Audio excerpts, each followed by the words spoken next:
నా పేరు స్రవంతి చంద్ర కురువాడ.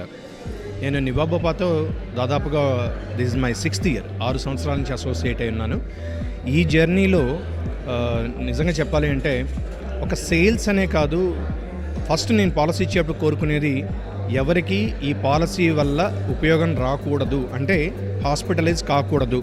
That is my main motto. కానీ when the hospitalisation is required, అప్పుడు సపోర్ట్ ఎలా ఉంది అనేది ఇక్కడ మ్యాటర్.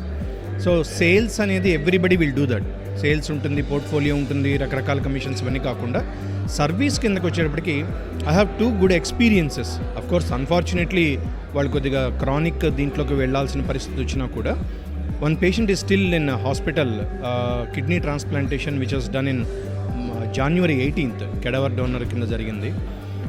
అతను 1 ఇయర్లో almost he spent around 26 lakhs through reassured policy. నేను అతనికి సపోర్ట్ చేయగలిగాను. ఈ 1.5 ఇయర్లో తీసుకుంటే అరౌండ్ 36 lakhs కంపెనీ అతనికి సపోర్ట్ చేసింది. వీటి ట్రీట్మెంట్ తీసుకోవడం అనేది సింప్లీ ఇంపాసిబుల్. కానీ త్రూ నివాబుపా అతను 3 years లాంగ్ టర్మ్ పాలసీ తీసుకున్నటువంటి పరిస్థితి. సో దాంతో కూడా ఇక్కడ ఇచ్చినటువంటి సపోర్ట్ అంటే అఫ్కోర్స్ రకరకాల ప్రాబ్లమ్స్ అయితే అరైజ్ అయినాయి. సో అక్కడ క్లయింట్స్కి సంబంధించి కావచ్చు, డాక్టర్స్ సంబంధించి కావచ్చు, హాస్పిటల్కి సంబంధించి కావచ్చు. కానీ every time it's a team work.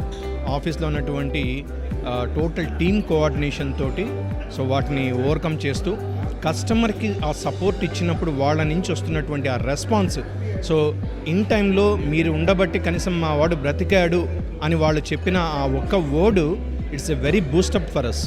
Unfortunately second incident, very young girl, ఇద్దరు 2 minor small kids, they are around 6 months and 1.5 year, but unfortunately malignances తోటి తను she no more very recently 1 month back. But వాళ్ళకు కూడా family అనేది రోడ్డున పడకుండా వాళ్ళ medical ఎక్స్పెన్సెస్ని వాళ్ళు బేర్ చేయగలిగారు అంటే that credit goes to the insurance, that to the fabulous support by నివాబుపా. Thanks for the support, and we'll expecting the same coordination and the same support.